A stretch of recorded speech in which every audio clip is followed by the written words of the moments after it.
Hello, welcome back to the YouTube channel. Today we're going to be talking about the 10 books I want to read before the end of the year. This is just a trend that's kind of going around on TikTok and Instagram, and I thought it would be fun to kind of sit down, make it a cozy little long form video on YouTube. I feel like this year I've actually had a bit of a slower reading year. I have read a lot less than I did last year. Like, it feels kind of slumpy, and I have avoided saying that for so long. If I say it out loud, it makes it become real, so I just have tried to not acknowledge that, but we're at the end of the year. I've read a lot less, and it's just become undeniable at this point. So this is a very hopeful 10 before the end. I'm gonna use it as kind of like a reference point. Before we get started, be sure to like, comment, and subscribe. It means so much to me. Thanks so much for being here, and let's get into my 10 before the end. First book on my radar for my 10 before the end is The Familiar by Leigh Bardugo. I love Six of Crows and Crooked Kingdom. It's like right behind me.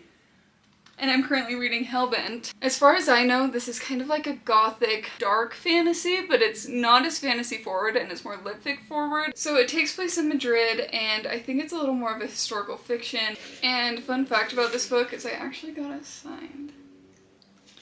Like I said, Six of Crows and Crooked Kingdom are some of my favorite books, and Ninth House is very dark. And this is also an adult type of book, so I feel like this could also lean a little more dark and spooky, which is exactly what I need for the later months of the year. You can tell as I go through these books that I'm kind of crafting a little more dark, spooky, sad, dreary books, because that's kind of the energy I'm bringing to the end of the year. So this definitely falls into that category. I actually am hoping to do a reading vlog with my good friends Sarah and Kalila reading this book, so I think I'll be reading this sooner rather than later. Highly looking forward to this. I also think this will be one of the first books I read of this stack. You can count on this one being on my end of the year TBR. Next we have Never Whistle at Night, and this is an Indigenous dark fiction anthology, which is like a collection of short stories. And the back says that many Indigenous people believe that one should never whistle at night. It can cause evil spirits to appear and even follow you home. So these are like stories about ghosts and curses and things like that, inspired by that. It says it's a celebration of Indigenous people's survival and imagination and a glorious reveling in all the things an ill-advised whistle might summon. So this falls again right in line with like the dark, spooky vibes that I'm wanting to read this fall and winter. And I feel like I don't read enough short stories. I don't know the last collection of short stories I've read. I'm definitely more of like a novel person. These stories are around like 20 pages each, so it could be like before bed. I could, well, maybe not before bed if it's spooky, but like I could just sit down, read 20 pages and kind of pick it up as I want to. So I feel like this would be a good way to like, yeah, mix it up. And I really think this cover is super unique. I actually saw this book from Kalila. She had pulled this out and said she was really excited to read it, and we have really similar taste. So even that she wants to read it was enough for me to go pick it up. I actually got this at this really cute indie bookstore in Moab, so I'm really excited to pick that one up. Next we have Where Sleeping Girls Lie, and this is one of those books that I actually know very, very little about, but the cover was really intriguing to me. And again, this kind of gives like darker fantasy, but it is YA. This is the same author as Ace of Spades, which I haven't read that book either, but I've heard really good things about it. You can see like this little house sorting quiz. Which schoolhouse would you be sorted into? Which would I be sorted into?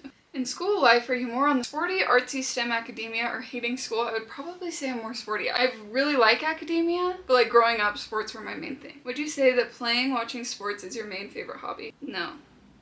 Reading is probably my favorite hobby. Do you have other hobbies that you enjoy or partake in equally alongside sports? Yes. So I'm in the Turing Sequel house. Kind of fun. Looking forward to it. The Cool Prince by Holly Black. I don't know how many TBRs I need to put this book on before I actually read it, but let's just add it to another one. It doesn't hurt. It's been on my TBR for so long. This is one of those OG book talk books that's been around for forever, and I just haven't gotten to it. It's a trilogy, it's YA, and I think there's also like some spin-off books that have been coming out recently, and I feel like it's kind of a polarizing book. Like I've seen some people really, really love it, and then other people feel a little indifferent towards it, and I just find that super interesting, and I'm really curious how I'll like it. And I just noticed that this has a blurb by Leigh Bardugo. It says, lush, dangerous, a dark jewel of a book. Exactly what I'm after. I'm pretty sure this has that trope where it's like, she goes to a fairy court and hates it, you know? I feel like this will be a quick read, so hopefully I can get to it by the end of the year. Next we have Anji Kills a King. I actually got this in Moab as well in a similar book shopping excursion. It says on the back that it's a dark fantasy and it's fast paced. It's also a debut novel. And this cover is just giving like kind of cozy, kind of classic fantasy that I just really, really love. It follows Anji, who is a castle servant, and she does the laundry of the king, but when the opportunity presents itself to unalive the king, Anji takes it. And then I'm pretty sure she goes like on the run. That's kind of what this cover's giving. But this just looks very mystical and right up my alley. And it also says it's dark fantasy and fast paced. So basically all my favorite things. I'm really hoping I can get to this one soon. Next we have the only fantasy on my 10 before the end, and it's The Love Hypothesis by Hazelwood. Another book I just don't know how I haven't read yet. Like, it's an OG Book Talk book. It's been around for a long time, and Hazelwood is one of Book Talk's like most beloved authors, and I've only read 2 books by her. I've read Bride and I've read Check and Mate. This is like the first adult romance I would read by her, because Bride's like a fantasy situation, werewolves and vampires. And I liked Bride. I thought it was good. I wasn't obsessed with it. And I definitely liked Check and Mate more, which is actually a YA romance, which I thought was really sweet. This is like Hazelwood's entry into like virality and being as big as she is with this book. And she does a lot of women in STEM sort of situations. She's a PhD student and he's a professor or something like that. We'll see.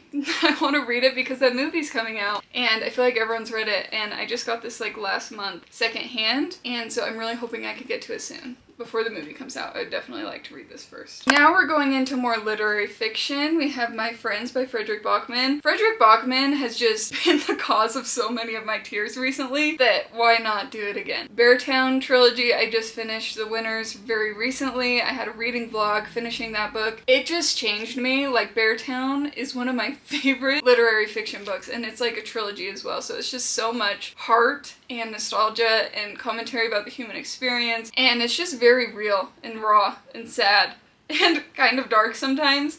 I also read A Man Called Ove, which felt a little more hopeful, but still very emotional. So I feel like My Friends will be a similar reading experience, except it follows like a group of friends throughout childhood and growing up. I feel like this author just does a really good job at like taking a small group of people and making it commentary on the entire human experience. Beartown, it was like this hockey town, small town, and you're seeing so many different perspectives, and it just makes you have empathy for humans. I don't know, it just makes you very sentimental and nostalgic. I feel like this will probably do the trick. I hear incredible things about this one, so pretty sure it's his newest release as well. Very highly anticipated for me. Demon Copperhead by Kingsolver. This is one of the most recommended books that I have on my shelves by people in my life. So many people love this book, and as far as I know, it's kind of a darker, sad, kind of grim story following an orphan. I feel like what's intimidated me about this book is because I know that. I know it's gonna devastate me, and it's also kind of thicker. I just haven't felt that urge to pick it up because I'm just like really intimidated by it because of how emotionally distraught I know it'll make me, and I just need to be in the right mental headspace for that to happen. But I feel like there's nothing better than cozying up with like a long, sad book in like the cold months. Hopefully I can do that with this one.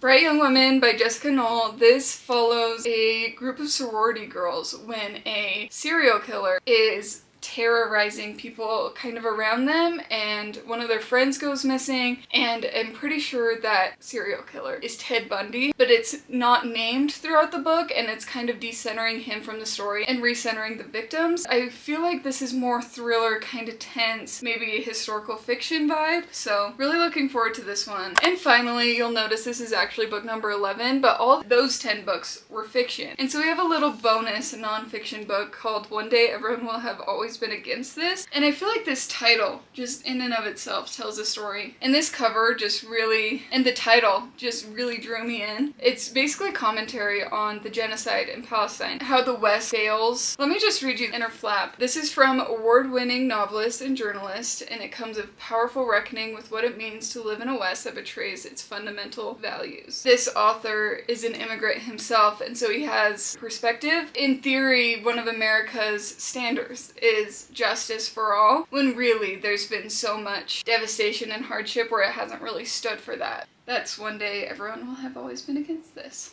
There you have it. There's all the books I want to read by the end of the year. This is, like I said, a very hefty list for me, but I'm hoping I'll be able to get to most of them. I really do feel like I read a lot more in the fall and winter because there's not as much else to do when you live in Utah and it's blizzarding outside. Let me know if you have a book you're most excited to read before the end of the year, and be sure to like and subscribe if you haven't already, and happy reading.